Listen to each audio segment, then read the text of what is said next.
আজ চলছে মহা আন্দোলন। গ্রেফতার হয়েছে শত শত শিক্ষার্থী, রিমান্ডে নেওয়া হয়েছে অনেক শিক্ষার্থীকে। রাতের অন্ধকারে ছাত্রীদের তুলে নিচ্ছে পুলিশ ও ছাত্রলীগরা। জনসম্মুখে পুলিশ শিক্ষার্থীদের নির্মমভাবে হত্যা করছে। দেশের পরিস্থিতি যখন এতটাই করুণ, তখন চুপ করে আছে বাংলাদেশের অনেক তারকারা। তবে নাটক অভিনেতা আরশ খানকে দেখা গেছে শিক্ষার্থীদের সাথে আন্দোলন করতে, ব্যানার হাতে নিয়ে কোটা বিরোধী আন্দোলনের স্লোগান তুলতে।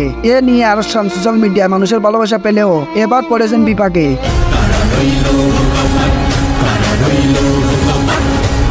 দেশ সুস্থ হোক। আমার মনে হয় দেশের এখন 200-র উপরে তাপমাত্রা চলে গেছে। আমি তো এটারই নাগরিক, এখানেই থাকি, এখানেই বড় হয়েছি, এখানেই মারা যাবো। বিভিন্ন সোশ্যাল মিডিয়া আরশ খান অভিযোগ করেছেন, আমি এই দেশের নাগরিক, আমি এত বড় অভিনেতা হইনি যে আমাকে অভিনয় থেকে বের করার হুমকি দেবে। ফেসবুক পেজে কমেন্ট আসতো আমাকে রাস্তা দেখলে মারা হবে। জীবনে প্রথমবার আমার মনে হয়েছে যে তিনটা ছেড়ে দিয়ে অন্য কিছু করবো। আমার ফেসবুক অ্যাকাউন্টে এসে মেসেজ করেছে আমাকে রাস্তায় দেখলে মারবে। আমি একটা কথা বলবো, দেশের এমন করুণ অবস্থায় দেশের মানুষের পাশে না থাকলে আমার মনুষ্যত্ব বিবেক থাকবে না। আমাকে কেউ ব্যক্তিগতভাবে পছন্দ করুক বা না করুক, আমি আমার দেশকে ভালোবাসি, দেশের মানুষকে ভালোবাসি। আমি এটা ভরসা রাখতে পারি, আমার কিছু হলে দেশের জনগণ তাদেরকে ছাড়বে না।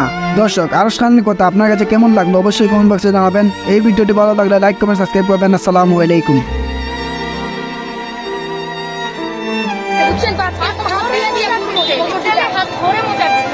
মানে দূর থেকে লাঠি দিয়ে পারি না, হাত পুরো মোচার দিতে। আমার তুদের মধ্যে বাড়ি বাড়ি আজকে আমি চাচ্ছি ঘরের কাছে সেরকম করে